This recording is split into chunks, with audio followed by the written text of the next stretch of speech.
Stamattina mi sono alzato, ciao bella ciao ciao ciao, stamattina mi sono alzato e ho trovato l'invaso, oh partigiano portami via, oh bella ciao ciao ciao, partigiano portami via, che mi sento di morire. E se io muoio da partigiano, oh bella ciao ciao ciao, e se muoio da partigiano, tu mi devi seppellire e seppellire lassù in montagna. Oh bella ciao ciao ciao, seppellire lassù in montagna, sotto l'ombra di un bel fior. Tutte le genti che passeranno, oh bella ciao ciao ciao, e le genti che passeranno ti diranno che bel fior, e questo è il fiore del partigiano, oh bella ciao ciao ciao, questo è il fiore del partigiano, morto per la libertà, questo è il fiore del partigiano, morto per la libertà. Questo è il fiore del partigiano, morto per la libertà. Questo è il fiore del partigiano.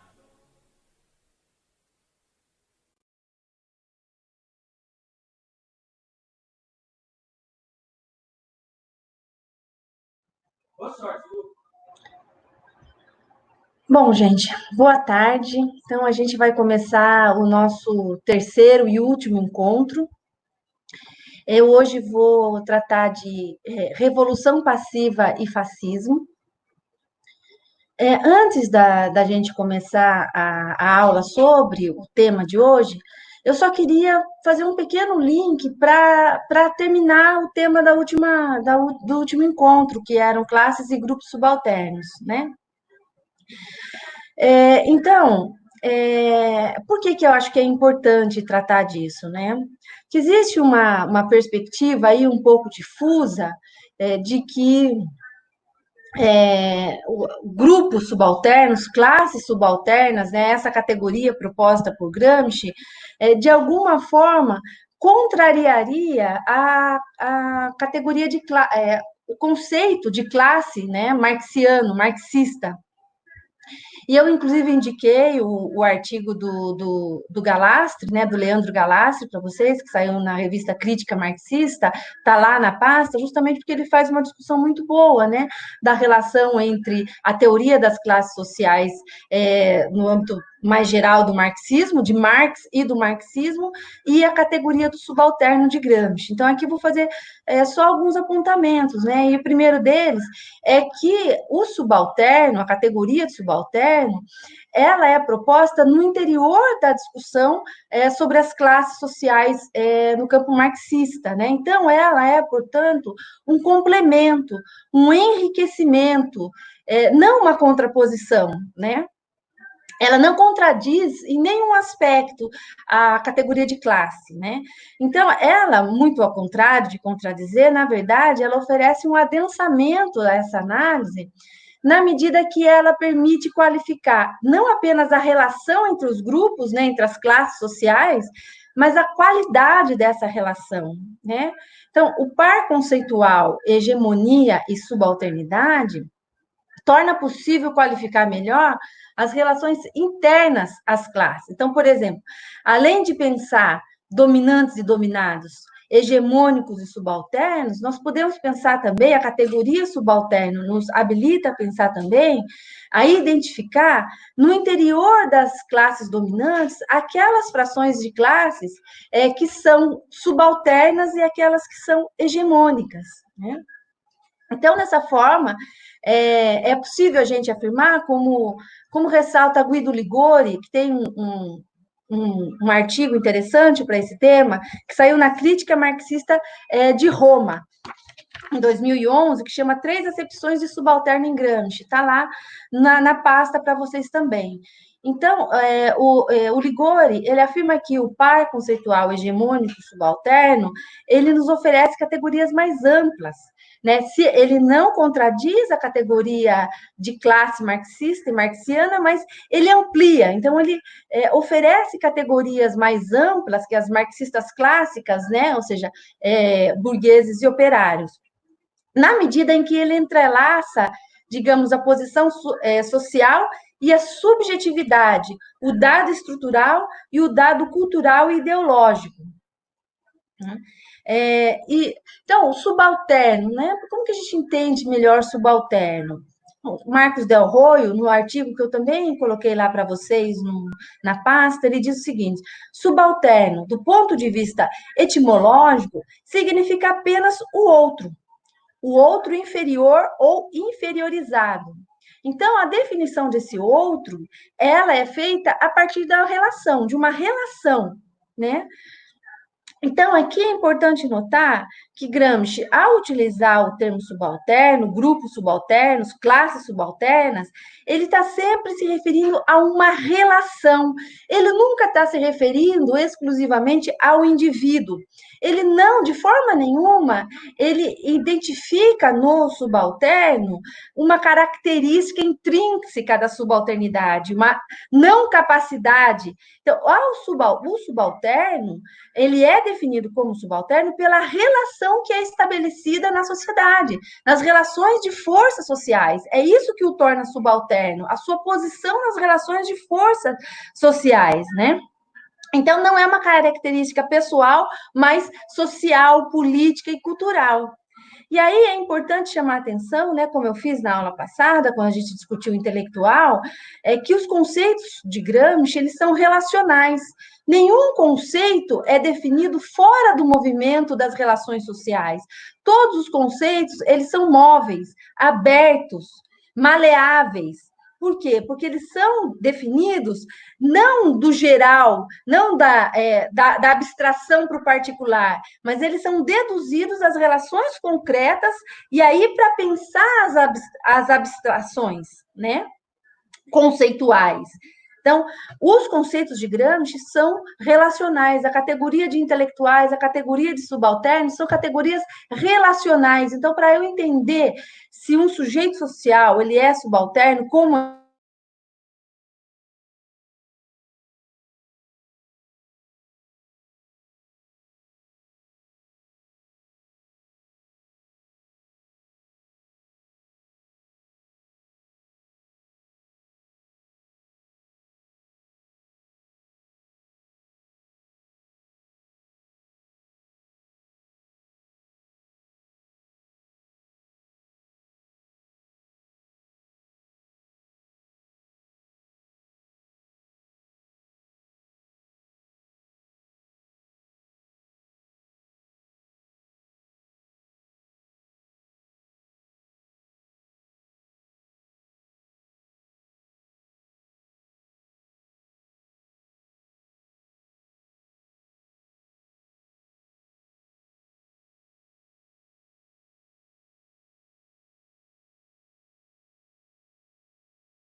bom, parece que eu caí rapidamente, mas Voltei. Então, continuando do ponto onde eu parei. Então, a subalternidade, ela forma um par conceitual com hegemonia, justamente porque ela é uma relação. Então, quando a gente fala de subalternidade, a gente fala da relação hegemonia e subalternidade, né?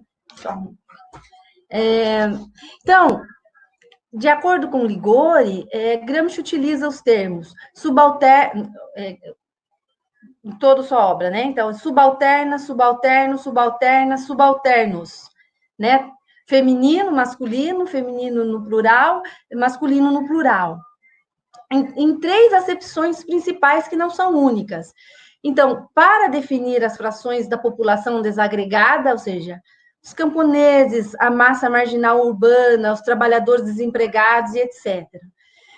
Segundo, com referência específica ao proletariado industrial avançado. E terceiro, ele utiliza também para sujeitos singulares, não apenas para classe, seja em relação à sua posição social ou aos seus limites culturais, ou seja, então Gramsci utiliza a categoria subalterno para definir sujeitos sociais submetidos, seja cultural, política ideológica ou economicamente, numa relação que pode ser de subordinação, dominação ou opressão. Né? O Ligori ele vai colher ele vai fazer essa análise a partir da análise dos cadernos, das cartas do cárcere, né, das cartas que Gramsci escrevia, então, do conjunto da obra de Gramsci. Então, a categoria subalterna se lida a partir da chave de classe, ela nos permite, ou seja, permite nos estudos contemporâneos, né, para além do que Gramsci fez, desenvolver esse conceito, buscando articular classe, raça e gênero, né, que é o interessante de se fazer contemporaneamente. Então, tem um outro texto do Peter Thomas, que é O que resta do subalterno à luz do Estado integral, que saiu no International Gramsci Journal, que eu vou colocar lá para vocês na pasta também, que Peter Thomas é um dos mais importantes pesquisadores de Gramsci hoje. Então, ele diz o seguinte: os grupos sociais subalternos não existem simplesmente como tais. Eles são produzidos ativamente no interior das relações dialéticas do Estado integral. Vejam, isso aqui é fundamental. Os grupos sociais subalternos, eles não existem simplesmente como tais, ou seja, eles não são definidos de forma estática, intrínseca, né? Eles são produzidos ativamente pelas relações dentro do Estado integral. Então, definir grupos ou classes subalternas implica definir o complexo de relações de forças nas quais estas agem e sofrem a ação dos grupos sociais dominantes. Então, eu não consigo definir o subalterno se eu não defino o caráter daquele Estado, as relações no interior daquele Estado. Então, é importante entender que a subalternidade é produzida, né? É por isso que em Gramsci, a partir de Gramsci, é muito mais correto a gente falar de apassivamento das classes subalternas do que passividade das classes subalternas, porque as classes subalternas não são passivas, na verdade, muito pelo contrário, elas são ativas, mas o que ocorre é um apassivamento no interior do Estado por diversos procedimentos, por cooptação, por repressão, por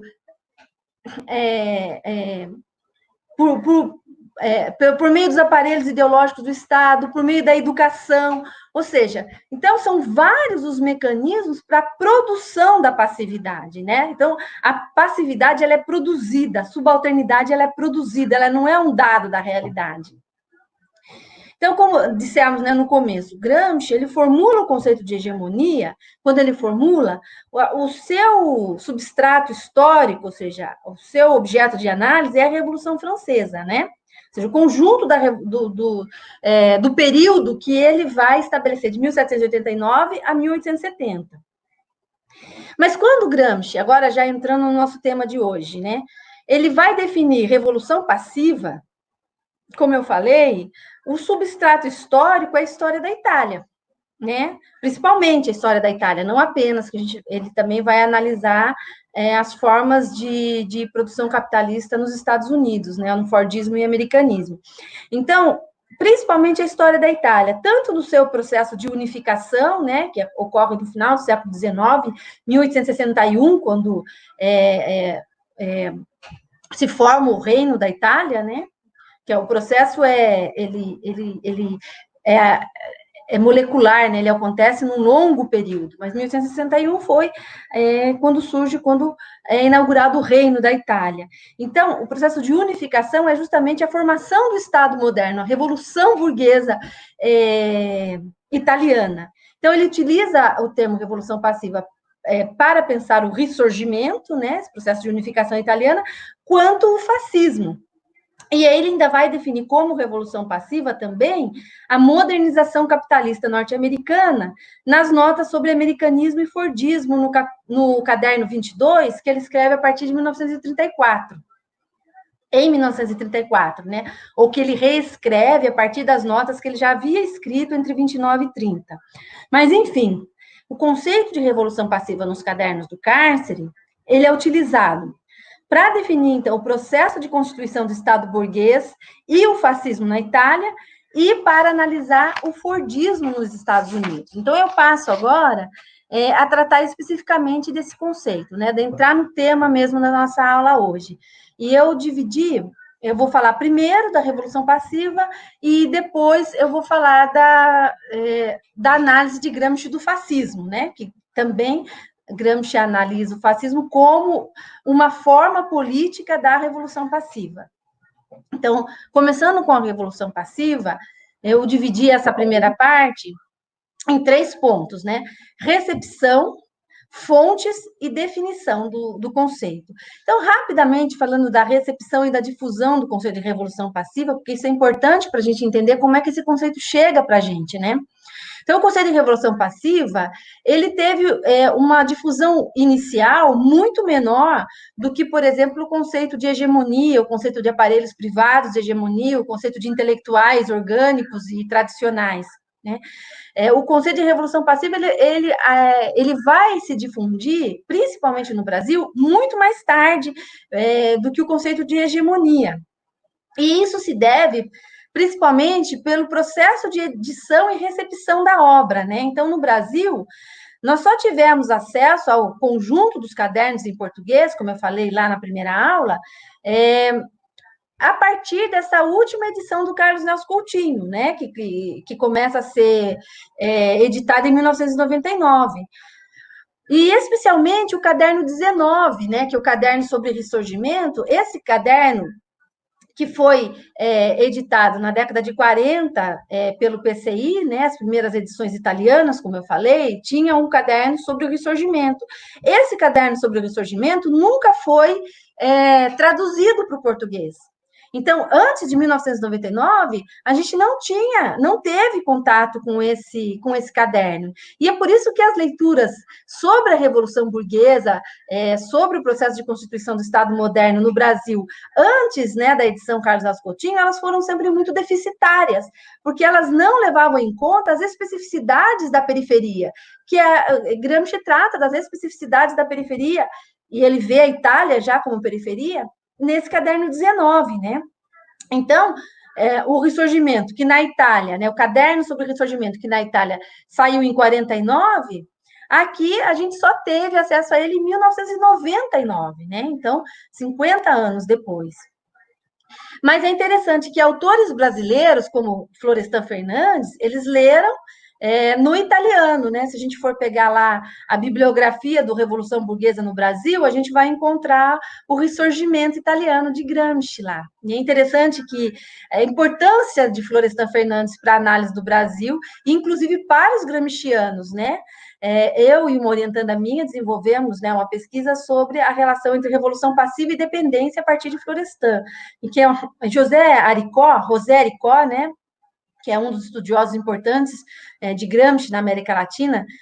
Ele escreve na década de 90, 80 e 90, chamando a atenção para a importância de Florestan Fernandes para a leitura da periferia, né, e da importância do conceito de capitalismo dependente de Florestan Fernandes para a gente pensar a revolução passiva na América Latina. Enfim, né? Então, mas desde a sua difusão, desde a difusão do conceito de revolução passiva até hoje, o conceito passou por uma expansão muito significativa. O que eu quero dizer com expansão?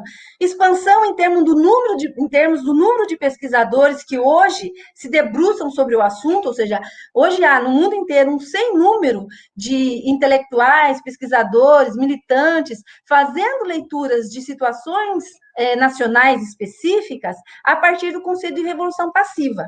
Né? Então, existe muitos estudos. Hoje, o conceito de revolução passiva é um dos mais utilizados para as pesquisas sobre as condições nacionais e o desenvolvimento capitalista, entre outros. Os temas são bastante diversos. Né?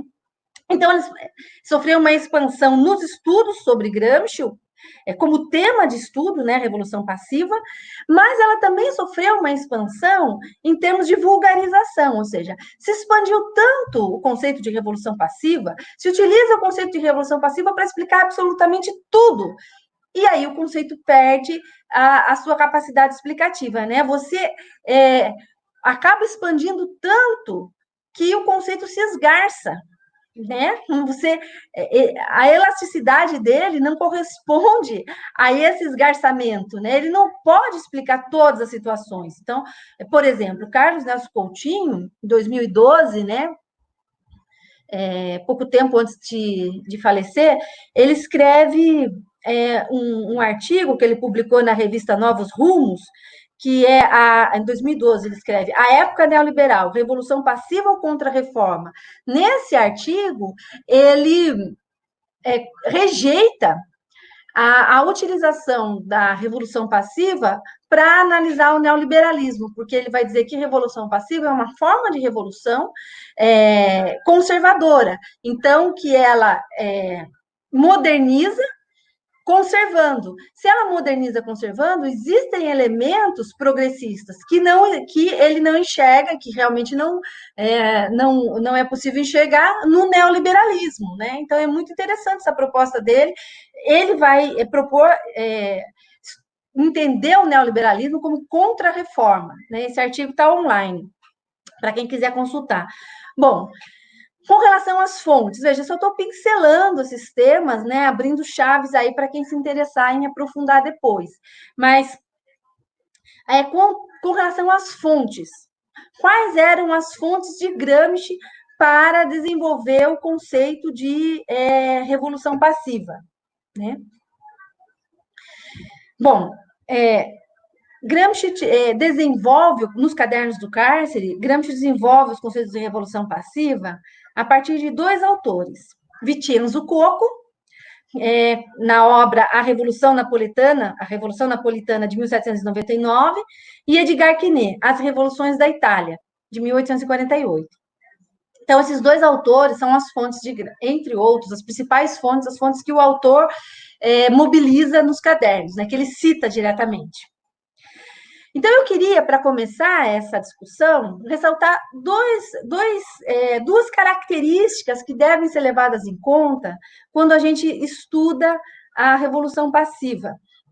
A primeira coisa é que, quando a gente analisa os cadernos do cárcere, a gente percebe um movimento de construção do conceito de Revolução Passiva, a gente percebe que o conceito ele é o que pode se dizer, em último caso, de todos os conceitos, mas especialmente desse conceito, é um conceito inacabado.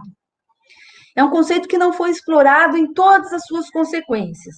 Então, eu quero ressaltar, em primeiro lugar, o caráter de pesquisa em andamento, que o próprio Gramsci expressa nos cadernos do cárcere, que a Revolução Passiva era um tema que deveria ser estudado, pesquisa em andamento.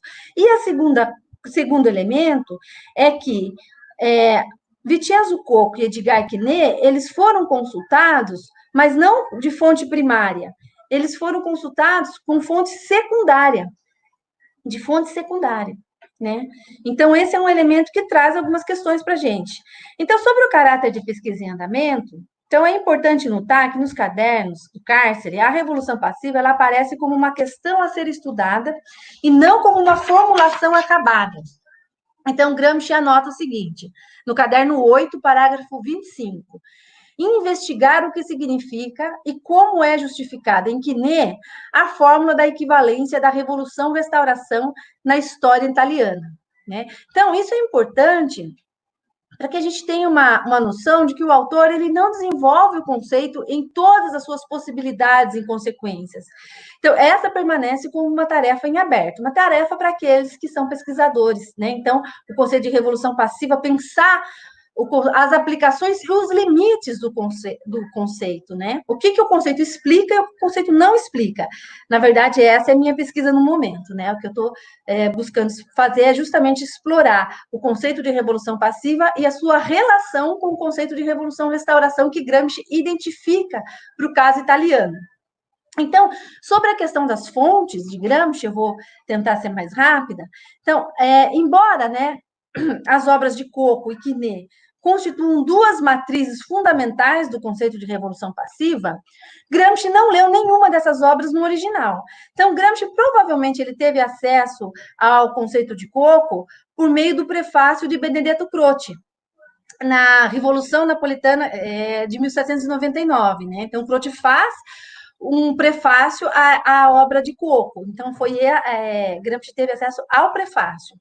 E também, com relação a Quiné, Gramsci não lê a obra de Quiné, mas ele lê o artigo de Daniele Mattalia, Gioberti Incarducci, numa revista que chama La Nova Itália, de 1931. Então, Gramsci acessou Vincenzo Coco e Quiné por meio de citações de fontes secundárias. Então, Vincenzo Coco, por meio de Benedetto Croce, traz um problema.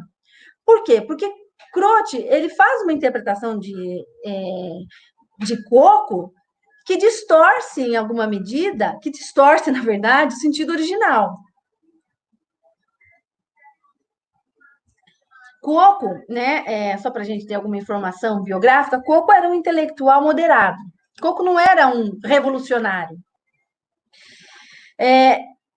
Ele entendia que as mudanças mais preferíveis, as mudanças políticas, sociais mais preferíveis e mais estáveis, não eram aquelas radicais, como aconteceu na França, né? Mas as mudanças mais preferíveis seriam aquelas que eram moderadas, eram dirigidas a partir de cima. Então, isso para ele, uma revolução não deveria extrapolar os limites de uma ativa e decisiva democracia liberal, né? Então, a mudança deveria acontecer sempre nos limites da democracia liberal. E essas mudanças, para Cuoco, deveriam ser guiadas pelo alto. Mas, por outro lado, Cuoco entendia que era preciso atender às necessidades profundas do povo. Então, se vocês quiserem uma discussão mais profunda disso, vocês podem acessar um artigo de Antônio de Meu, que chama A Revolução Passiva de Coco a Gramsci, Apontamentos para uma Interpretação. Eu posso colocar lá na pasta também. Então, essas mudanças para Coco, elas deveriam acontecer pelo alto, mas, por outro lado, elas não poderiam estar desligadas das necessidades populares. Então, ele está analisando, né, um evento que ocorre em 1799 em Nápoles, com a fundação da República em Nápoles. Ele vai dizer que aquilo não teria sido uma falida revolução ativa, né, que não era possível dizer, né, diante da ausência de lideranças populares ativas, que havia ocorrido uma revolução ativa ali, né, uma revolução de fato. Mas também não tinha ocorrido uma revolução passiva, porque, para que ocorresse uma revolução passiva, as mudanças deveriam ter sido guiadas por lideranças intelectuais, moderadas, em contato com as autênticas necessidades populares. Então, vejam, como moderado, Cuoco, ele entendia que qualquer movimento de transformação social e política só seria estável e duradouro se acontecesse dentro dos marcos da democracia liberal e se fosse dirigido pelo alto, mas com que esses intelectuais moderados, eles mantivessem uma relação profunda com as necessidades populares, ou seja, ele defendia uma relação, um laço mais estreito entre intelectuais e povo. E quando o Croce ele interpreta, né, o Cuoco nos numerosos escritos, não apenas esse prefácio, vários outros escritos sobre a Revolução Napolitana de 1799, ele interpreta a Revolução Passiva como uma revolução pelo alto, que tendia, sobretudo, a excluir o povo do processo histórico, né? Então, Croce definiu a Revolução Passiva como um processo pelo alto que incorpora determinadas e pontuais demandas populares, mas exclui a participação de fato ativa popular, né? Então, Croce insere uma profunda modificação no conceito original de revolução passiva, na medida em que fratura a relação entre intelectuais e povo, né, cuja relação assumiu um caráter programático na formulação de Cuoco, né? Então, desse modo, quando Gramsci ele vai utilizar o conceito a partir de Croce, já havia acontecido uma espécie de cola, né, de fundição entre o conceito de Cuoco e o de Croce. Na própria difusão da obra de Cuoco, ocorre essa aderência entre o pensamento de Cuoco e do Croce, de modo que não se distinguia mais um e outro. E foi a interpretação de Croce que vigorou. Então, quando Gramsci se insere na discussão criticamente a Croce, né, criticando a perspectiva da revolução passiva como programática, que Croce defendia a Revolução Passiva como um programa de mudança histórica controlada pelo alto e sem a participação popular, como um programa positivo.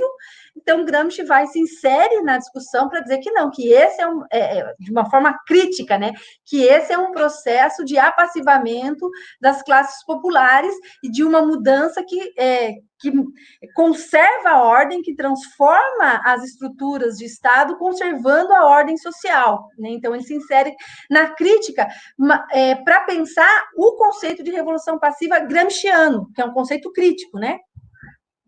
Só que a partir da discussão com Croce e não com Cuoco, né? Então, você tem aí uma distorção, né? Um problema aí. Então, do mesmo modo, quando ele interpreta Quinet, Edgar Quinet, o conceito de revolução-restauração de Quinet, ele vai dizer que o conceito, na verdade, ele coloca como questão ver se é possível identificar na história da Itália revolução passiva e revolução-restauração, né? Então, a ideia é que ele traz de Quinet, a partir do artigo de Daniele Matalia, a possibilidade de interpretação da revolução passiva e da revolução-restauração como dois conceitos irmãos, identificáveis. Acontece que, se nós formos ler as revoluções da Itália, de Quinet, a gente percebe que o conceito não tem absolutamente nada a ver com o conceito de revolução passiva, nem de Cuoco, nem de Benedetto Croce. Porque o conceito de Quinet é bem diferente.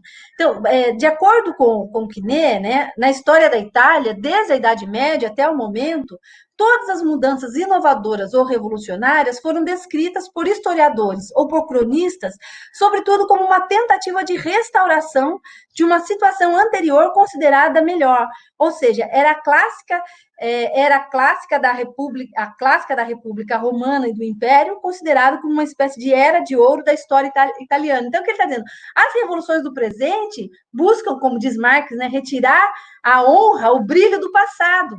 É muito mais uma perspectiva de como que todas as revoluções, na verdade, elas querem restaurar o passado, do que essa perspectiva mais próxima do que Cuoco ou mesmo Benedetto Croce haviam pensado. Então, o estudo rigoroso dessas duas obras mostram que não dá para identificá-las a partir dos autores originais que Gramsci cita. E é por isso que, então, a partir dessas perspectivas, é possível, então, chegar à conclusão de que os conceitos que Gramsci propõe nos Cadernos do Cárcere são elaborações totalmente novas e originais. Elas, na verdade, elas não podem ser remetidas nem a Cuoco, nem a Quinet. São elaborações de Gramsci, né, que são importantes, são úteis como chaves de leitura do presente, mas existem problemas de interpretação que precisam ser ainda estudados. Então, eu, pessoalmente, tenho insistido, né, que a identificação do conceito de revolução passiva e o conceito de revolução restauração, ela é somente válida para a Itália. Ela não pode ser estendida a todos os casos, porque se tudo é revolução passiva, nada é. Se a França é um caso de revolução passiva e revolução ativa, então se perde qualquer análise. Por que eu estou dizendo isso? Eu coloquei para vocês lá na pasta o dicionário gramsciano. Mas se vocês forem buscar a definição do conceito de revolução e restauração no dicionário gramsciano, vocês vão ver que ele remete ao conceito de revolução passiva. Então, é justamente isso que eu estou questionando. Eu acho que o conceito de revolução e restauração, ele tem uma definição própria que eu tenho procurado desenvolver. Vai sair um livro do último colóquio internacional de Gramsci, que aconteceu em Marília, no ano passado, e ali eu procuro, tem um artigo meu que ali eu procuro desenvolver justamente a definição do conceito, ou propor, pelo menos, alguns elementos para a definição do conceito de revolução-restauração, diferente do conceito de revolução passiva. Mas isso aí são questões da minha pesquisa que eu estou trazendo aqui para vocês, porque isso vai implicar depois na leitura, por exemplo, da tradução da Revolução Passiva para o Brasil. Enfim, né, são questões. Então, a minha hipótese, né, é que esses conceitos se identificam para o caso da Itália, mas não para todos os casos. Né? Então, Revolução Passiva e Revolução Restauração são conceitos que se identificam para o caso da Itália. Então, passando para a definição de Gramsci nos cadernos do cárcere, né? Então, a revolução passiva, como eu falei na aula passada, ela é um dos grandes eixos articuladores, um dos grandes temas articuladores dos cadernos do cárcere. Então, eu falo isso a partir de Dora Canucci, né, que é um dos textos que eu indiquei para a aula de hoje, é também da Dora Canucci. Então, a partir da Dora Canucci é possível identificar 3 grandes eixos temáticos nos cadernos do cárcere. Então, um deles é intelectuais, outro é o marxismo, né, que articula temas de materialismo e idealismo, e o terceiro é justamente revolução passiva. Então, eu digo isso justamente para chamar a atenção da grande importância que tem o conceito de revolução passiva nos cadernos do cárcere e no pensamento de Gramsci como um todo, né? Então, a revolução passiva, ela começa a ser definida já no primeiro caderno, 1929. E a primeira definição que Gramsci dá é de uma revolução sem revolução, que ocorre como reação, superação nacional da Revolução Francesa.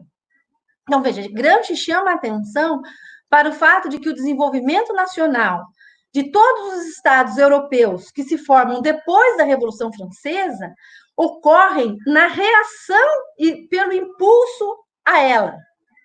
Então, a Revolução Francesa, como caso paradigmático, ela impulsiona revoluções em toda a Europa, mas não revoluções do mesmo tipo. A Revolução Francesa é uma revolução ativa, que impulsiona revoluções passivas.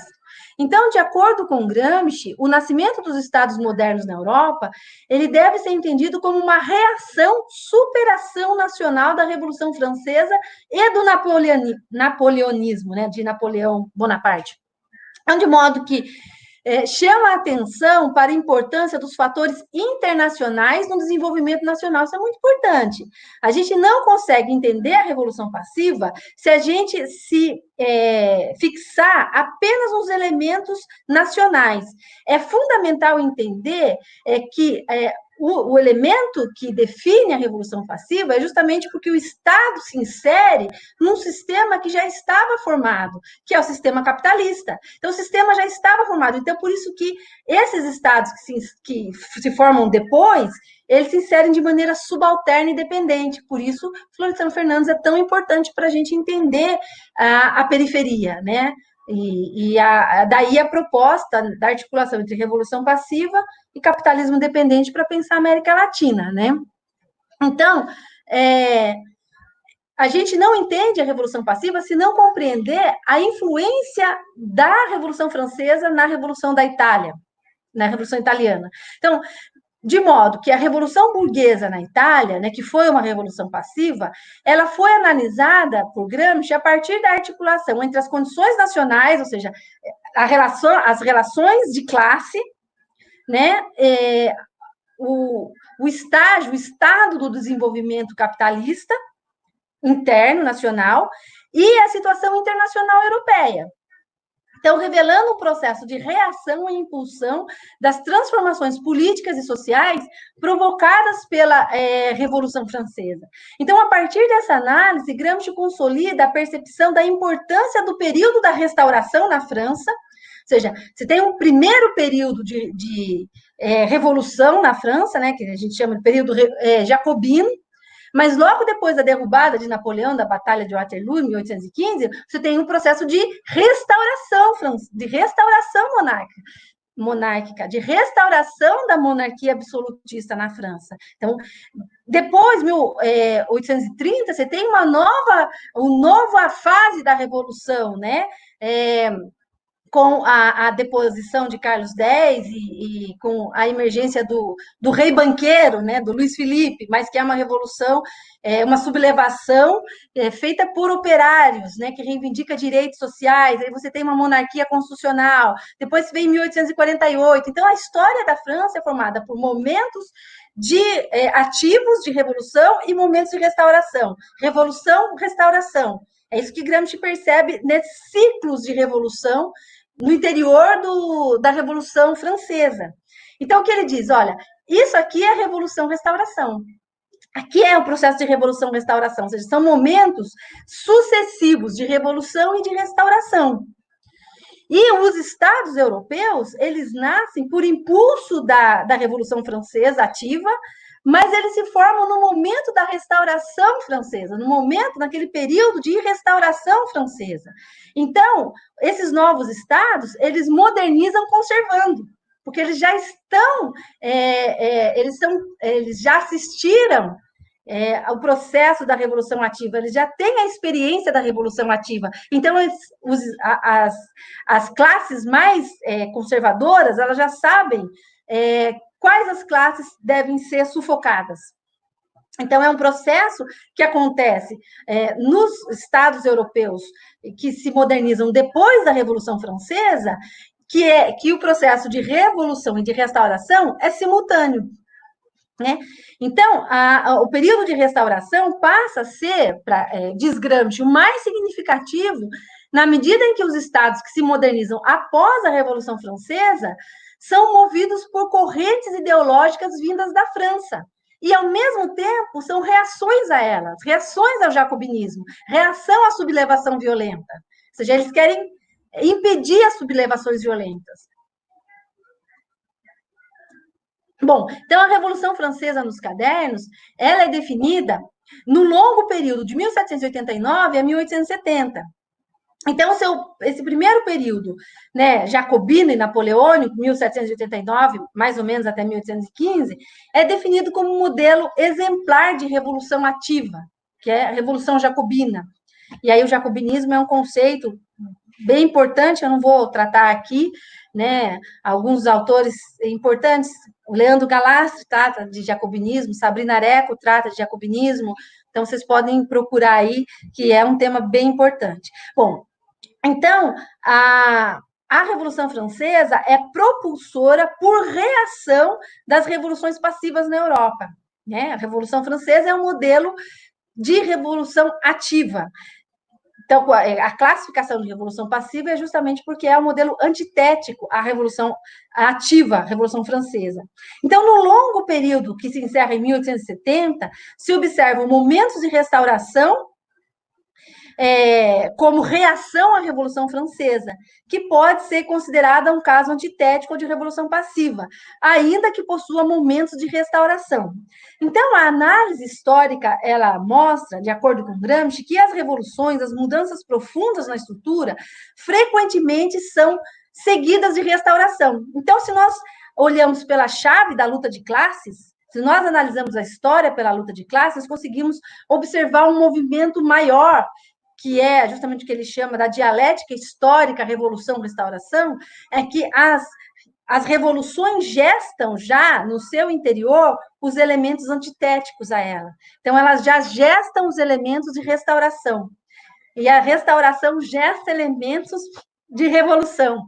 Então, no longo período histórico, a gente percebe essa dialética revolução-restauração. Então, veja,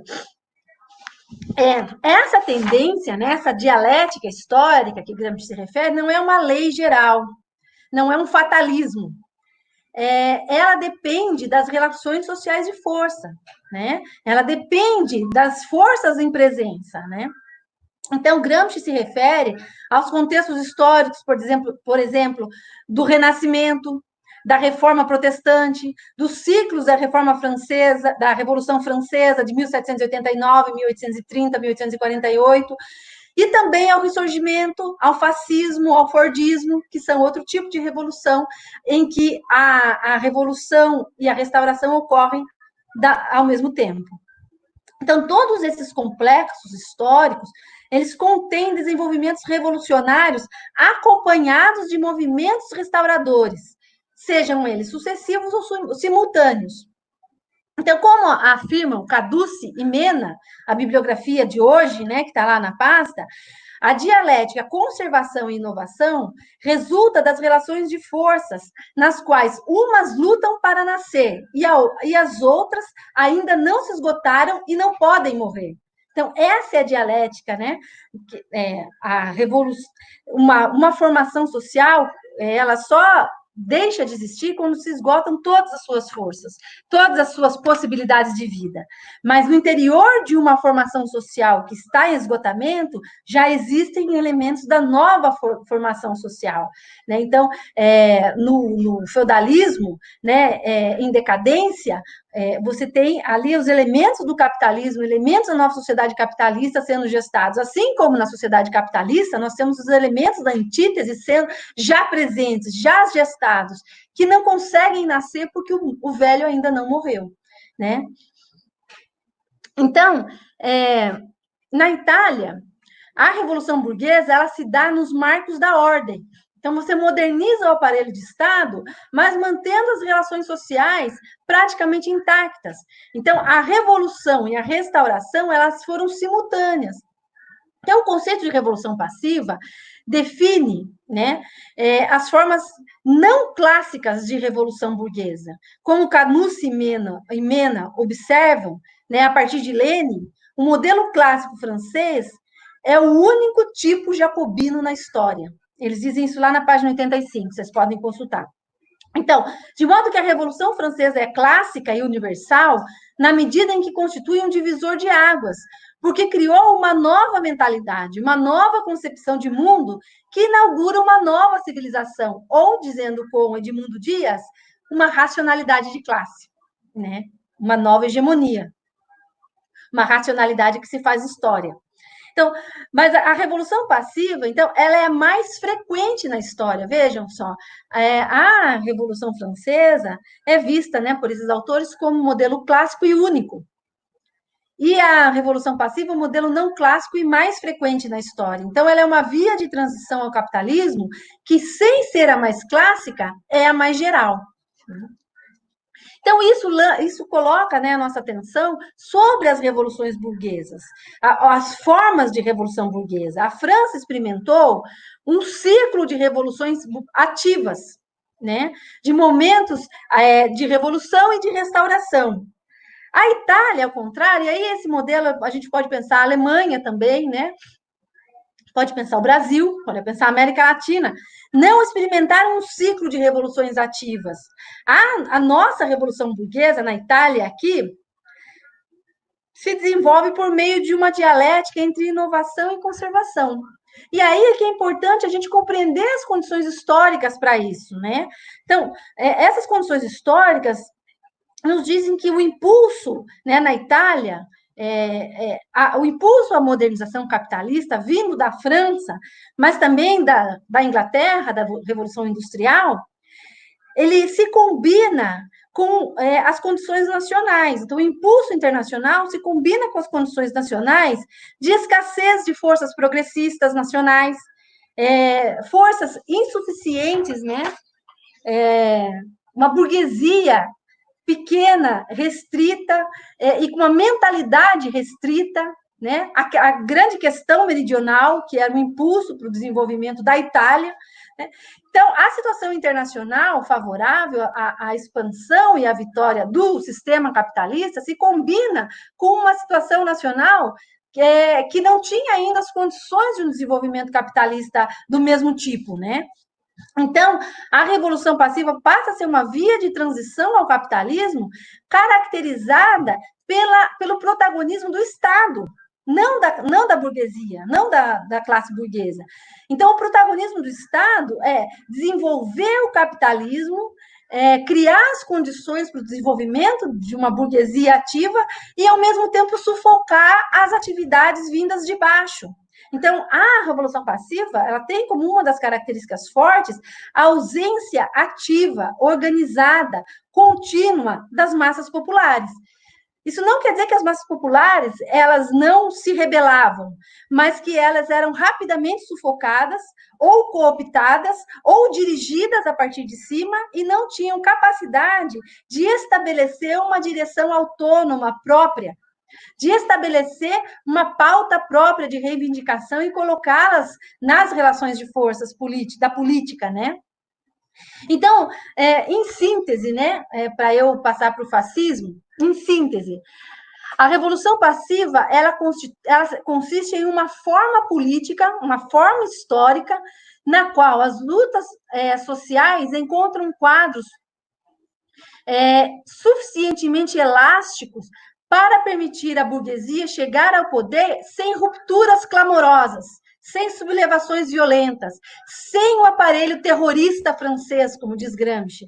Então, as velhas classes, no caso da Revolução Italiana, né, as velhas classes feudais, elas são, e agrárias principalmente, elas são rebaixadas da condição de dominante a governativas. Elas não estão mais diretamente no domínio, no poder, mas elas permanecem no governo. Elas não dirigem diretamente, mas elas contam para a direção. Então, elas não são eliminadas, né? Nem se tenta eliminá-las do conjunto orgânico. Então, as novas forças democráticas, digamos, né, da democracia liberal, se combinam com as velhas castas aristocráticas, oligarcas, da oligarquia rural, né? Então, as antigas classes ligadas ao mundo agrário, descolado do modo de produção presente, tornam-se castas, com determinadas características culturais e psicológicas, mas não mais com funções econômicas predominantes. Então, isso se dá num quadro de ausência de iniciativa popular unitária, ou seja, as forças populares não conseguem impor a sua pauta. E isso se reflete, por exemplo, na reforma agrária. A primeira coisa que aconteceu na França, após a Revolução Burguesa Francesa, a Revolução Francesa, foi uma reforma agrária. Isso nunca aconteceu na Itália, assim como nunca aconteceu no Brasil. Né? Que um dos elementos potencializadores do capitalismo moderno industrial é justamente ele deixar de ser agrário, deixar de ter latifúndio, ser baseado numa economia de latifúndio e se industrializar. Então, só que isso não foi possível porque as velhas classes ligadas ao latifúndio, elas eram governativas, né, na Itália. Então, o desenvolvimento ele se dá como reação das classes dominantes ao subversivismo esporádico, elementar, não orgânico das classes populares. Então, as classes populares se sublevam, mas são logo sufocadas. Então, o desenvolvimento ele se dá por meio de restaurações, de reformas no longo tempo, reformas moleculares, que acolhem certa parte das exigências que vêm de baixo, restaurações progressistas, mas mantém a ordem. Então, são revoluções, restaurações ou revoluções passivas. E Gramsci vai, justamente, então, entender o fascismo como uma revolução passiva, uma resposta a partir de cima a uma crise de hegemonia, então, uma resposta que se dá a partir da conservação das classes presentes no poder, e com a repressão violenta das classes subalternas. né? Então, o fascismo, eu queria, antes de entrar propriamente, né, num tema do fascismo, eu queria só fazer um levantamento histórico do fascismo, né? Então, falar um pouco sobre as origens do fascismo, rapidamente. Então, o termo aparece pela primeira vez na Itália nos anos 1890, na Sicília, com um sentido bastante amplo, de fascio, né? Fascio, literalmente, é feixe, né? Entendido, então, como um feixe de militantes, como um agrupamento político militante, como uma união de quem persegue um fim comum. É um termo, um sentido muito geral, né? E ele começa a ser utilizado mais recorrentemente como termo político em 1914, no contexto da discussão sobre a participação da Itália na Primeira Guerra Mundial, quando nasce os Fasci di Azione Rivoluzionária, né, os Fasci de Ação Revolucionária. Então, esse movimento é organizado por Mussolini em 1915, certo? Mussolini é expulso do Partido Socialista Italiano em 1914, e ele começa, então, a organizar, desde 1914, os Fasci de Azione Revolucionária, e defendendo a intervenção da Itália na Primeira Guerra Mundial, que só ocorre em 1915, né? Como era um movimento em prol da intervenção da Itália na Primeira Guerra Mundial, quando a Itália entra na Primeira Guerra Mundial, esse movimento morre. Mas ele volta, logo depois do final da Primeira Guerra Mundial, 1919, Mussolini volta a organizar os Fasci. Mas esse movimento ele vai renascer, digamos assim, como os Fasci de Combatimento, que vai nascer, então, em Milão.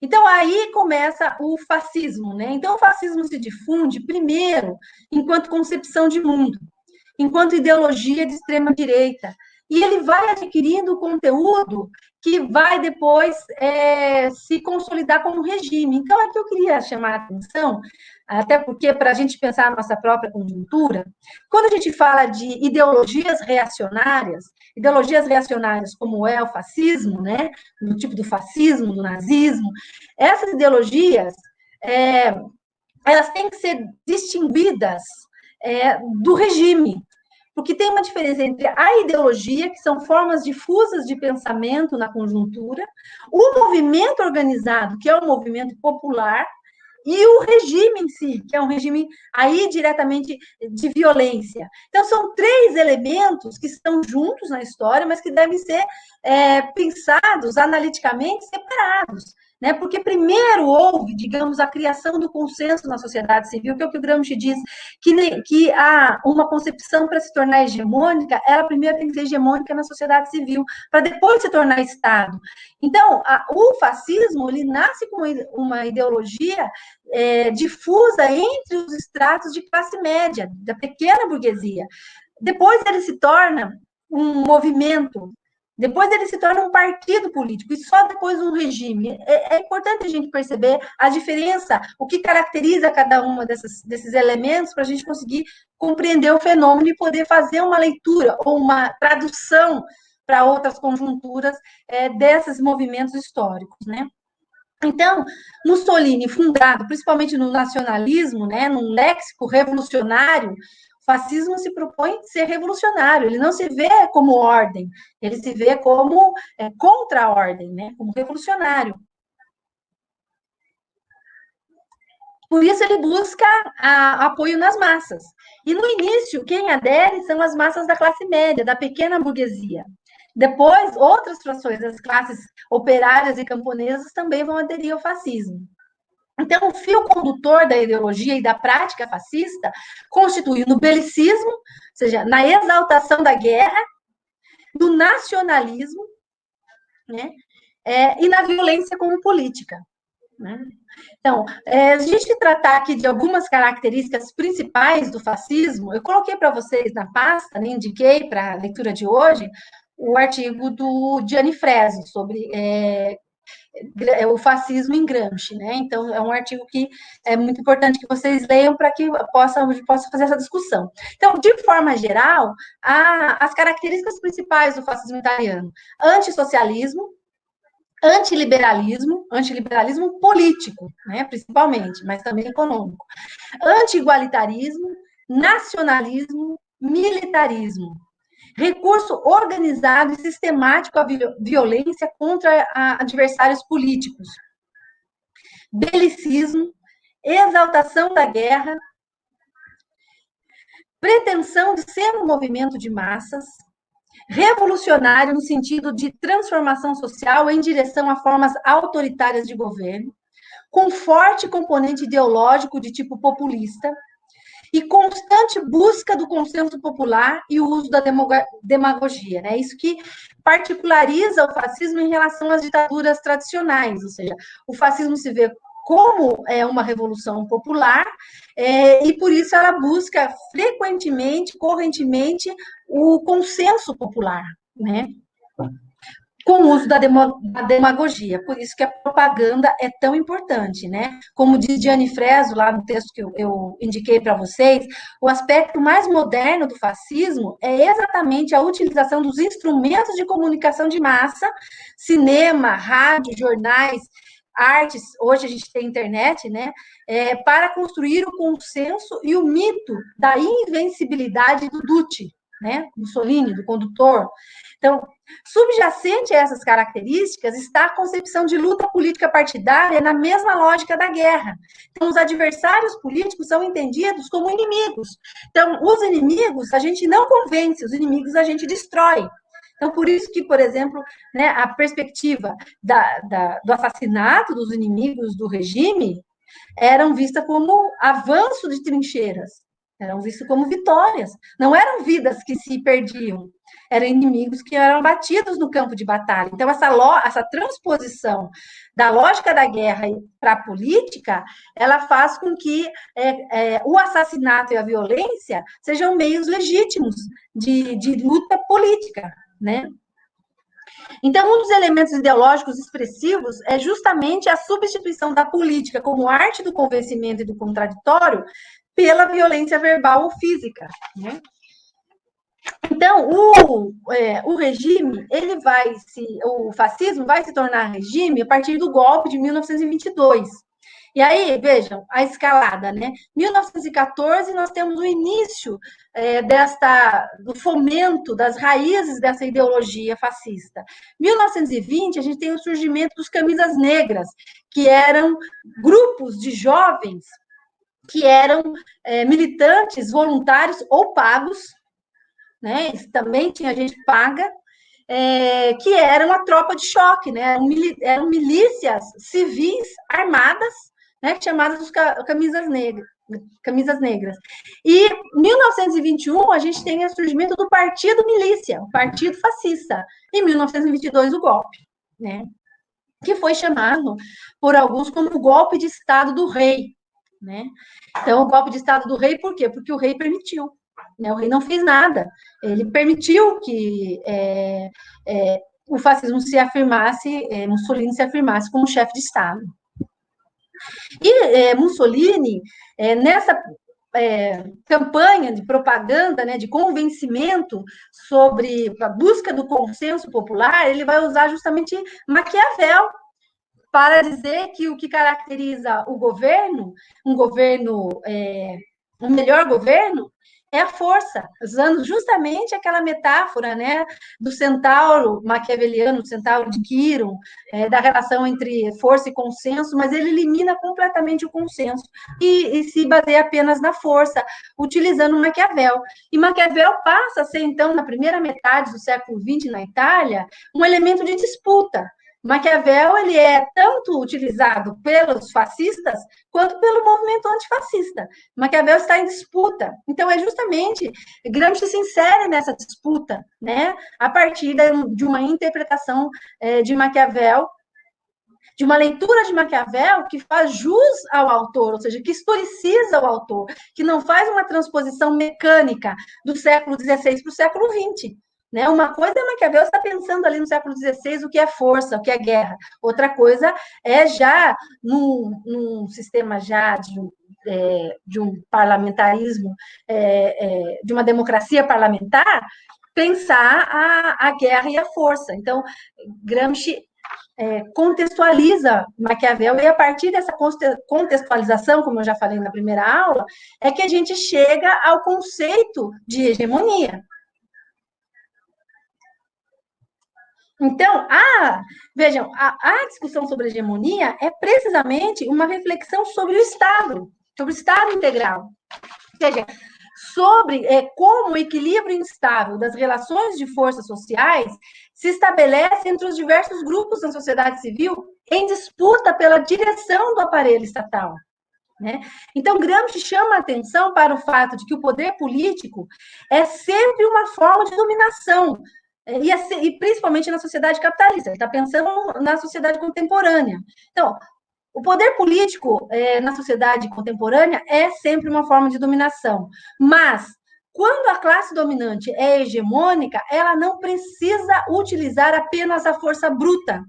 Possui também uma função educativa, de produção de consentimento. Né? Então, se a classe dominante ela precisa usar recorrentemente a força, significa que ela deixou de ser hegemônica. Né? Se ocorrem prisões, se retorna às concepções do Estado como pura força, é sinal que as classes dominantes estão saturadas e não só não mais se difundem, como se desagregam, não assimilam novos elementos, mas partes de si mesmas. Então, é nesse sentido que se deve entender que o exercício normal da hegemonia é caracterizado por um equilíbrio entre força e consenso na sociedade civil e na sociedade política. Né? Então, a hegemonia como equilíbrio entre força e consenso. Uma classe que é hegemônica, que está no seu período progressista, ela não precisa utilizar recorrentemente a força.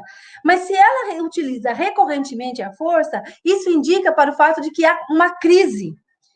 E no fascismo, naquele momento, havia uma crise profunda. Já desde 1917, como eu falei para vocês no primeiro encontro, havia carestia, havia fome na Itália, os sacrifícios exigidos pela guerra foram enormes.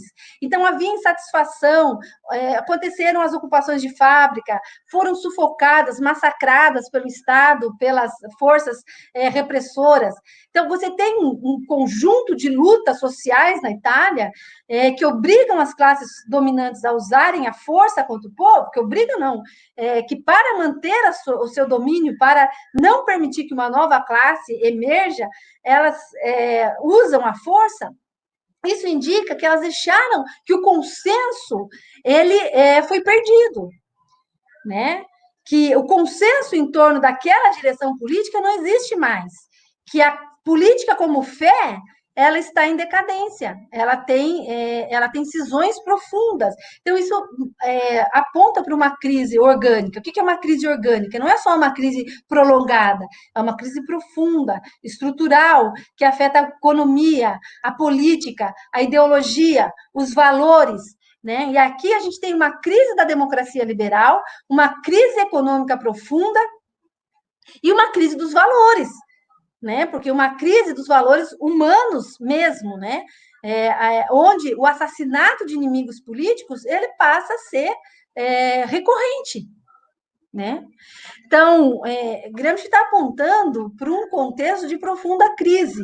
Então, nessa situação, a gente percebe não mais um equilíbrio entre força e consenso, mas um desequilíbrio entre força e consenso, onde a força se sobrepõe ao consenso. Então, nessa situação causada porque a classe dirigente fracassou em algum grande empreendimento político, para o qual pediu ou impôs pela força o consenso das grandes massas, como a guerra, ou porque as grandes massas populares saíram subitamente da passividade política e passaram a apresentar reivindicações potencialmente subversoras da ordem, abre-se o campo para soluções de força.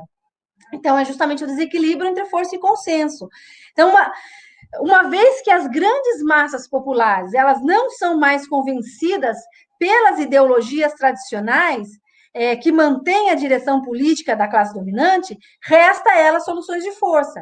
Então, o uso aí nós temos o uso da característica ferina do centauro, que a gente deve lembrar, né, que o centauro maquiaveliano, quando Maquiavel escreve no Príncipe, né, que o príncipe deve ter como modelo o centauro de Quiron, e que o centauro, a parte animal do centauro, ela é formada por leões e por raposas, né, as raposas porque são astutas, e os leões porque são fortes, são violentos. Então, a força é associada ao leão e a astúcia associada à raposa. Então, Gramsci justamente chama a atenção, né, que é justamente no momento do fascismo, né, no momento da crise, é que aquela parte humana ela é completamente cortada da política, e o que resta são raposas e leões. E ele vai dizer justamente que é nesse momento que a fraude, que a corrupção e que a violência, elas se tornam meios recorrentes da política, né? Então, o fascismo foi, na leitura gramsciana, uma solução para o alto, para a resolução de uma crise de hegemonia. Então, numa crise orgânica, a solução ela pode vir pode vir por meio de uma revolução popular, né? É possível, né, que haja uma organização política popular capaz de levar a cabo uma revolução, mas quando essa revolução não acontece, ela ocorre pelo alto, por meio de um líder carismático, pode ser por meio de um líder carismático sem ruptura das instituições liberais, mas com caráter autoritário, ou por uma ditadura aberta, como foi no caso da Itália, né, com supressão das forças populares, pela derrota dos conselhos de fábrica, por exemplo. Então, o Gramsci diz, no caderno 3, parágrafo 48, eu estou terminando com isso, né, que eu já estou passando do meu tempo, ele diz assim, numa situação de crise, né, ocorre quase sempre que um movimento espontâneo das classes subalternas, neste movimento de crise, quando as classes subalternas saem da passividade. Então, ocorre quase sempre que o movimento espontâneo das classes subalternas seja acompanhado por um movimento reacionário da ala direita da classe dominante, por motivos concomitantes. Por exemplo, uma crise econômica determina, por um lado, o descontentamento das classes subalternas e movimentos espontâneos da massa, e, por outro, determina complôs de grupos reacionários, que exploram o enfraquecimento objetivo do governo para tentar golpes de Estado. Então, veja, o que Gramsci está dizendo?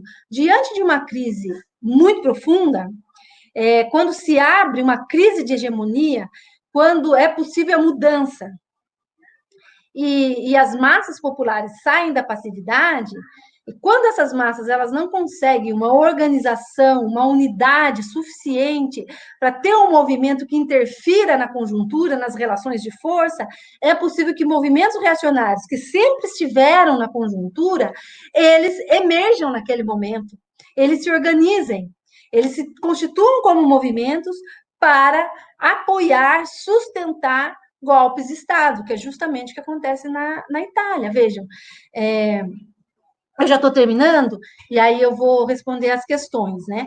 Então, esses golpes de Estado, esses grupos reacionários,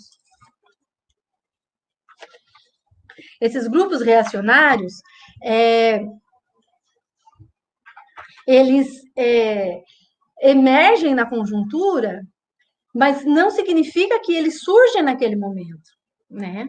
Eles emergem na conjuntura, mas eles sempre estiveram lá. A grande questão que diz Gramsci é no momento de crise de hegemonia, em que, por exemplo, a crença na democracia liberal é colocada em questionamento, é que se abre a oportunidade para que esses grupos reacionários emerjam na conjuntura, certo? Antes de... eu vou terminar aqui, então, minha exposição. Antes de passar para as perguntas, e antes que eu esqueça também de falar depois, eu queria só fazer aqui uma divulgação que o pessoal do Contrapoder pediu, que depois, na próxima semana, vai começar um curso sobre o feminismo de Eleiette Safiotti, e que as inscrições começam hoje.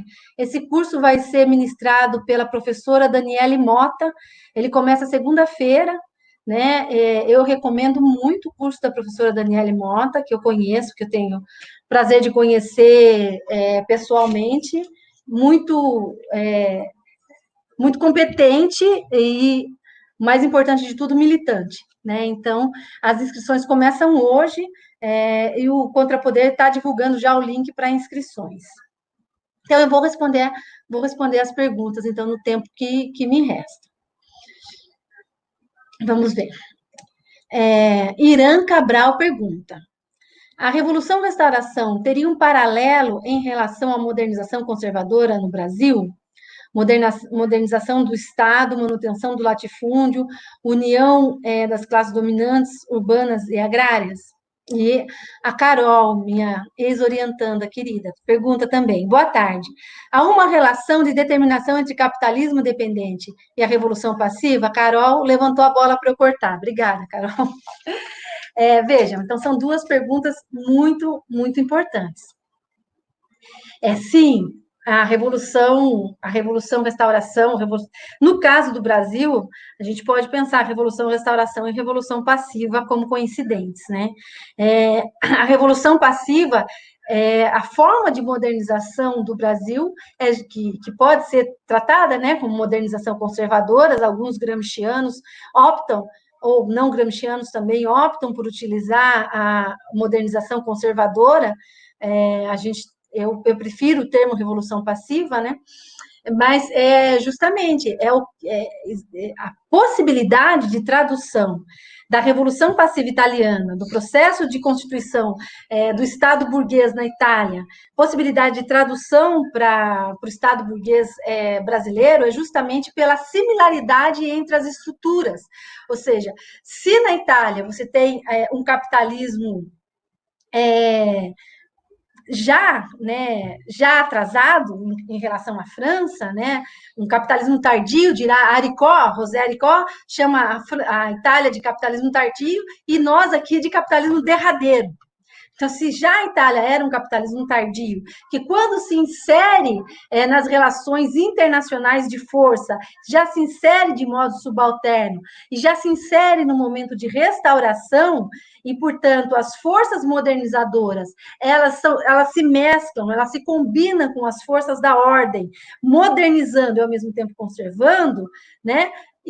O processo que acontece aqui, ele é muito similar. Então, só que a gente tem elementos, juntando, né, a pergunta da Carol, o Brasil é uma ex-colônia. Isso tem que ser levado em consideração. Ou seja, então, a nossa colonialidade, né, quando a gente surge como colônia,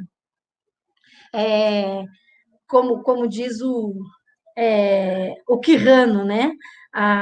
A colonialidade, a modernidade, elas nascem juntas. Porque só existe colônia porque existe metrópole, né? Se não existisse esse processo de colonização, não existiria colônia, né? Então, o processo de constituição do capitalismo é o processo que coincide com a colonização, né? Com a constituição da colonização. Então, se na Europa, né, o processo de constituição do capitalismo, ele se valeu, né, da possibilidade de exploração da colônia, nós tivemos todos os problemas e entraves da exploração colonial e todas a herança que vem da colônia.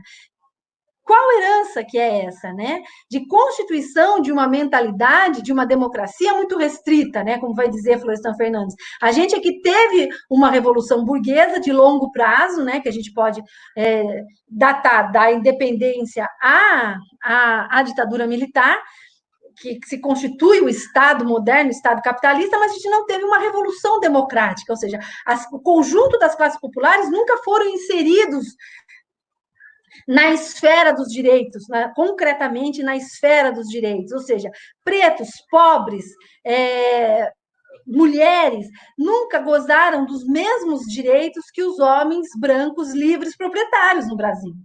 Então, essas heranças, né, mostram o quanto que não se constituiu, de fato, uma revolução liberal, uma revolução democrática liberal. E por que não se constituiu? Justamente pela nossa inserção derradeira, nossa inserção tardia no capitalismo. Então, quando nós nos inserimos no capitalismo, nós já nos inserimos de maneira subalterna. Então, nós não tínhamos os elementos estruturais para criação de um capitalismo, no primeiro momento, um capitalismo desenvolvido. Então, o nosso capitalismo foi desenvolvido a partir do Estado, e um Estado que capitaneia o desenvolvimento a partir do sufocamento das classes subalternas. Né? Então, ao mesmo tempo que ele capitaneia o desenvolvimento econômico, ele sufoca as classes subalternas. E o que eu quero dizer com sufoca? Mais uma vez, né? A partir da cooptação, né?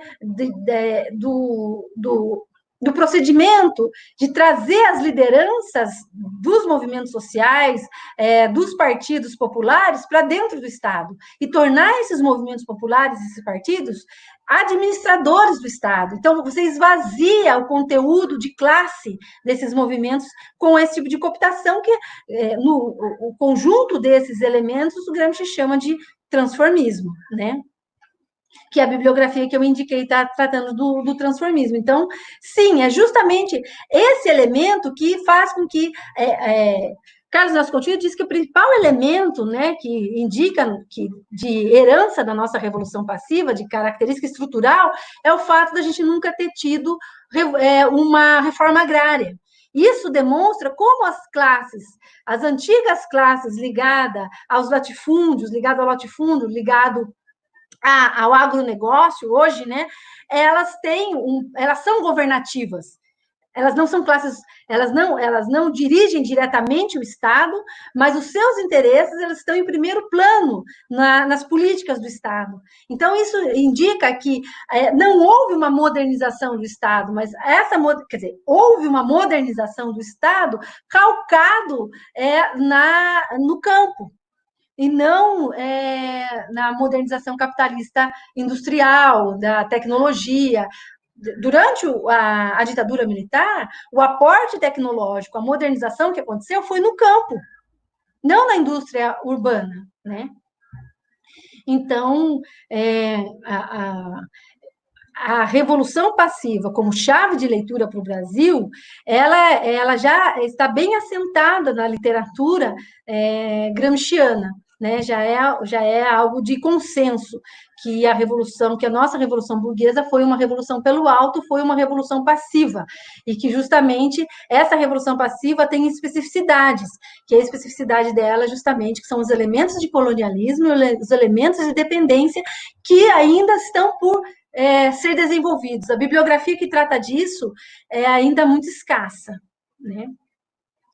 Jonas Santos pergunta: como pensar o conceito de revolução passiva no contexto brasileiro e as suas implicações no processo de subjetivação das classes subalternas? Então, é justamente isso, Jonas, que eu indiquei, né? Que eu tenho tentado indicar, que a forma da revolução passiva, né? Ela ela está apoiada na construção de todo um aparato cultural, né, que o apoia, né, um aparato cultural que é extremamente racista, que é extremamente machista, né, que é extremamente que exclui, né?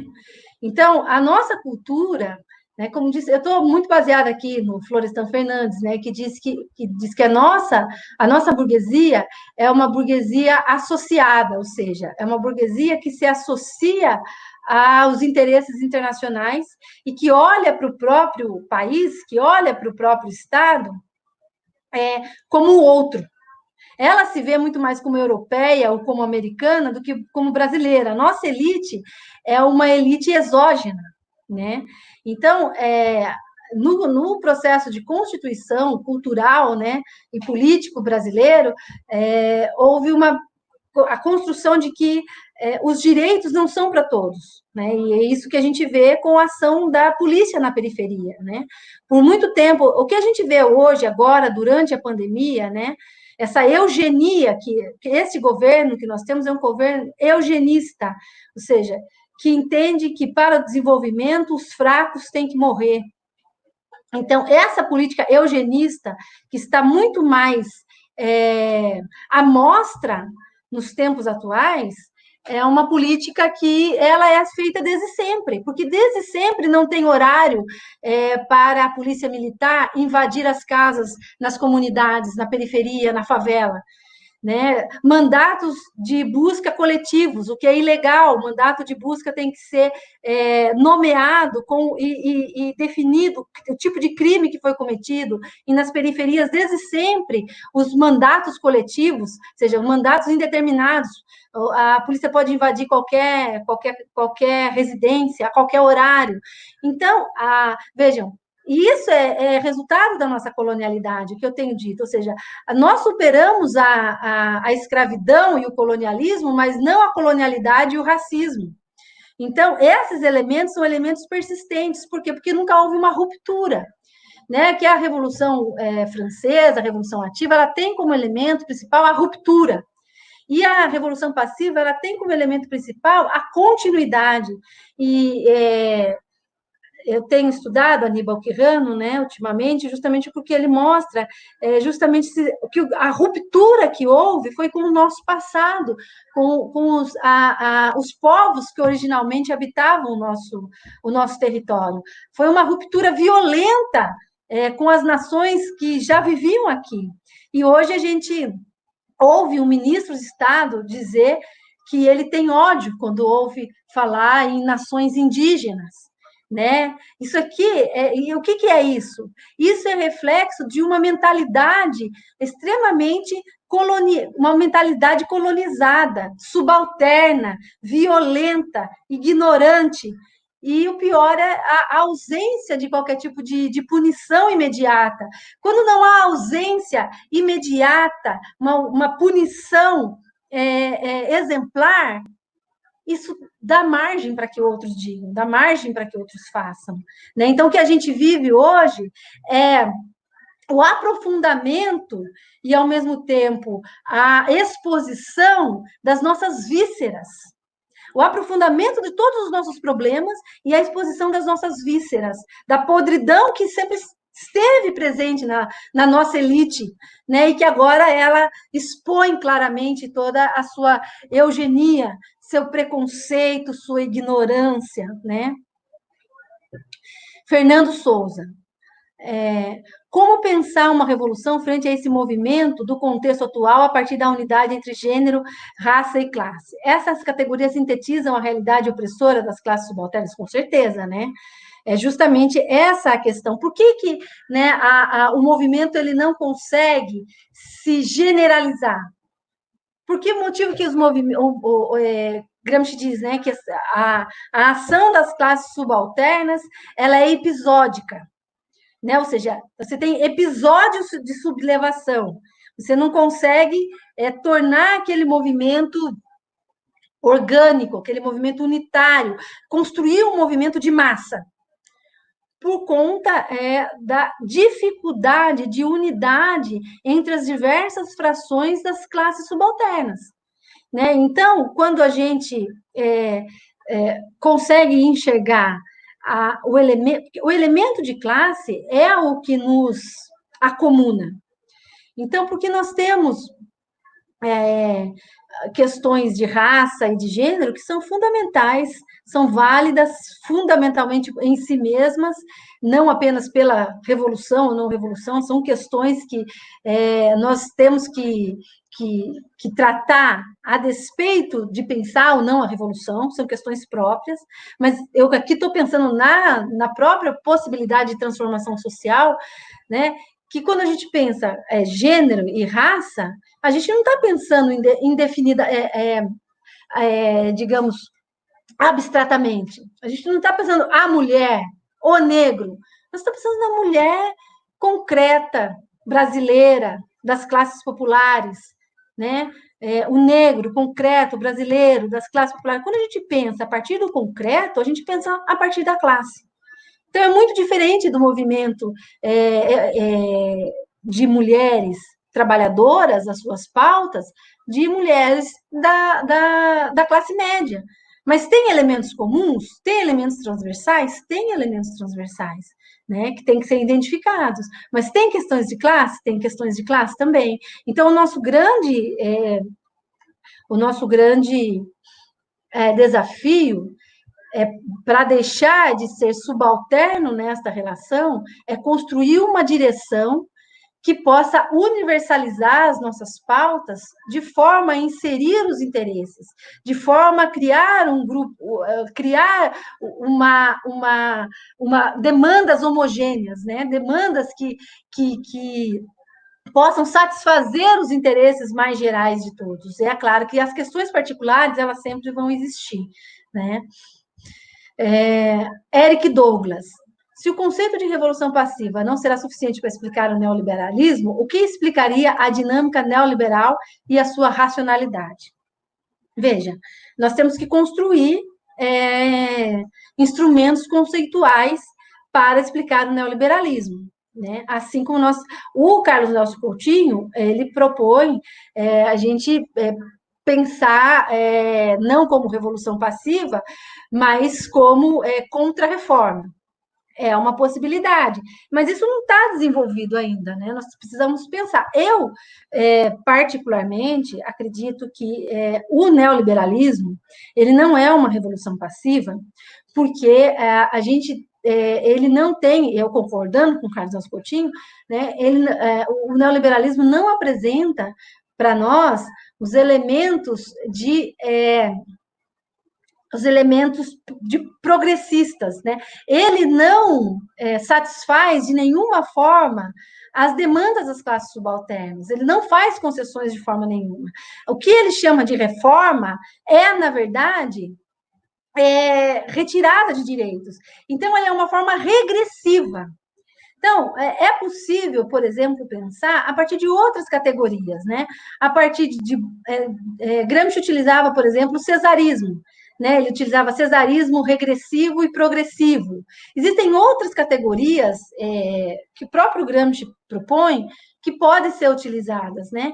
Porque o que a gente tem que ter em mente que o neoliberalismo brasileiro, o neoliberalismo periférico, ele padece também de todos os problemas que surgem dessa forma de modernização pelo alto. Então, a forma de modernização pelo alto, que distingue uma democracia restrita, que distingue uma forma de atuação violenta das nossas elites, um padrão de civilização violento, ele é muito mais ele é muito mais severo na periferia, né? O neoliberalismo é muito mais severo na periferia. Por quê? Porque as classes subalternas, elas também estão mais desorganizadas, né? Então, eu acho que a gente poderia usar outras categorias, né?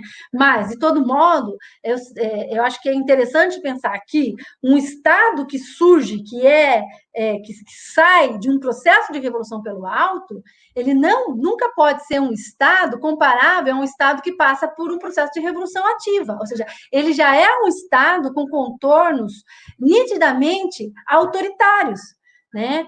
Mesmo as formas que nós tivemos de populismo no Brasil, ou seja, governos que fizeram muitas concessões, muitas não, mas que fizeram em relação aos demais governos, como Getúlio Vargas, como o próprio petismo, né, que fizeram concessões populares, eles têm marcas autoritárias muito fortes, formas de cooptação dos movimentos populares muito fortes. Então, são governos que a gente poderia dizer cesaristas, a despeito de um cesarismo progressista. Né? Então, é uma categoria que a gente poderia pensar. E a última, né? Para Carlos Nelson, as tentativas recentes de aplicar o conceito de via prussiana ao Brasil são quase sempre complementadas pela noção gramsciana de revolução passiva. Qual é a sua posição? Jaime, qual a conexão de revolução passiva e via prussiana? Lenin não entra como uma das fontes para categoria de Gramsci, ótimo. Não, Gramsci não citou Lenin para pensar a Revolução Passiva. É interessante isso.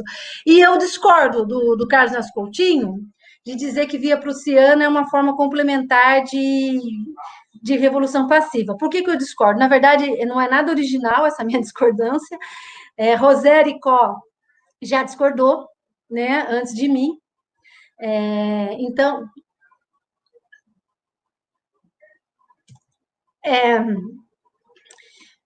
essa ideia de Carlos Nascimento Coutinho, que está principalmente nas publicações da década de 80 e 90, mas que, na verdade, ele nunca reformulou, de que a Revolução Passiva tinha mais uma perspectiva superestrutural e que a Via Prussiana de Lenin tinha mais uma ênfase, né, um fundamento estrutural. Então, Lenin estava pensando nas formas da economia e Gramsci do Estado. Então, isso, e aí eu estou me apoiando aqui em Rosério e Có, é uma deformação do pensamento, é uma deformação da interpretação de Gramsci, porque não é possível pensar essa separação estanque entre economia e política em Gramsci. É impossível pensar a revolução passiva apenas como uma forma superestrutural, porque ela se refere aos mecanismos econômicos, aos mecanismos de produção, a forma de produção, não é ao desenvolvimento do próprio capitalismo. Então, essa forma de entender a revolução passiva como limitante, ela se torna, a revolução passiva apenas como forma superestrutural, ela é limitante, ela limita as potencialidades explicativas do conceito. Então, eu acho que foi realmente um escorregão. Do Carlos Nelson Coutinho, falo isso apoiado no José Aricó, né? E aí eu queria, engraçado que eu achei que todo mundo iria perguntar sobre o bolsonarismo, né? Sobre o bolsonarismo como fascismo.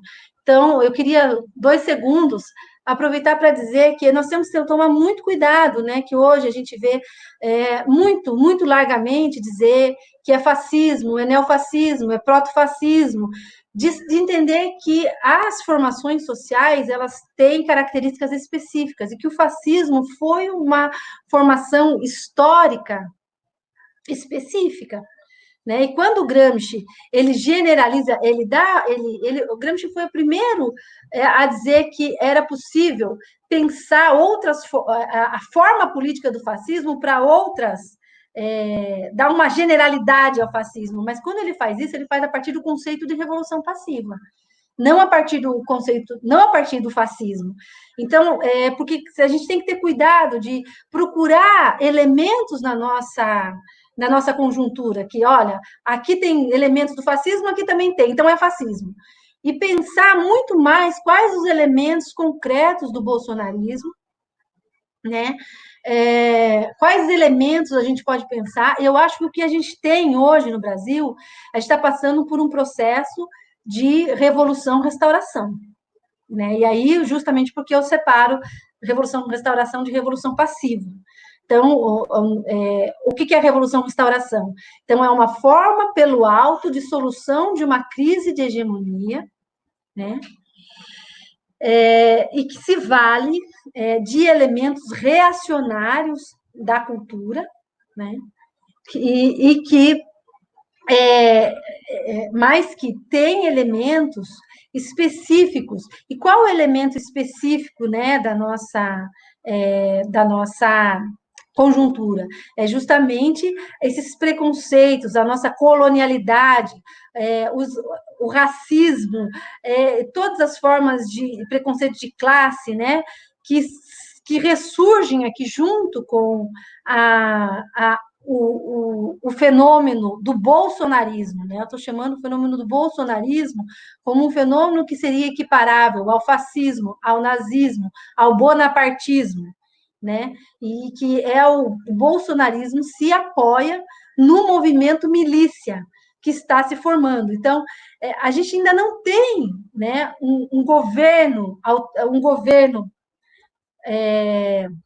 totalitário, né? A gente ainda não tem um governo reacionário, mas nós temos o reacionarismo na nossa conjuntura, e por isso é importante a gente entender a diferença da ideologia bolsonarista, do movimento milícia bolsonarista, que é diferente da figura do bolsonarismo em si, e o Bolsonaro como indivíduo, né? Para a gente conseguir entender as forças e as questões que estão em jogo, né? Então, eu tenho definido o elemento que ocorre hoje, né, é o momento de restauração, né, de revolução-restauração, que é a tentativa de, pelo alto, de resolver uma crise de hegemonia. Né? Mas, ao mesmo tempo, claramente, o bolsonarismo sozinho, sem os militares, não tem condição de resolver esta crise de hegemonia. Bom, mas aí a gente continua conversando em outros espaços. Eu quero agradecer muito, eu já extrapolei aqui meu tempo, agradecer a todas e a todos por ter acompanhado, aqueles que acompanharam os 3 encontros, e dizer que nós continuamos em diálogo. Então, até mais.